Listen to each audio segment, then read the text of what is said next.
Assalamu alaikum. Bank will not hesitate to raise interest rates after pounds fall.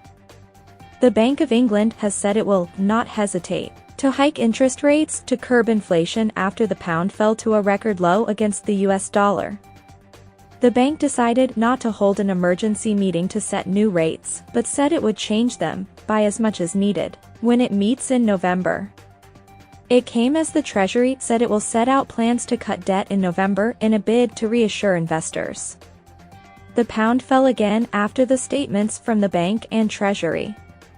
Sterling fell close to an all-time low earlier after Chancellor Kwasi Kwarteng said he planned further tax cuts, but started to recover during the day. The government said its financial plan on November 23 will have full growth and borrowing forecasts from independent forecaster, the Office for Budget Responsibility.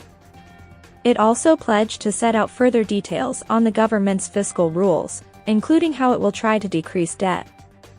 Some economists had predicted the Bank of England was going to call an emergency meeting in the coming days to raise rates and help stem the fall in the pound as well as calm high inflation. It followed a steep drop in the value of the pound against the US dollar as global markets reacted to the sharp increase in government borrowing required to fund the biggest tax cuts in 50 years outlined in Friday's mini-budget. A late afternoon double dose of attempted reassurance, firstly from the Treasury and then from the Bank of England. What's new from the Treasury is a timeline with dates attached. There will be a series of statements from various cabinet ministers about ideas we heard about on Friday. And then in just under 2 months, a parliamentary moment.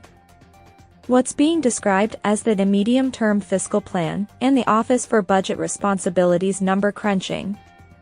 In short, what the Treasury is attempting to say is this: don't panic, we know what we're doing. Well, let's see what the markets do next. A weak pound makes it more expensive to buy imported goods and risks pushing up inflation. Imports of commodities priced in dollars, including oil and gas, are also more costly.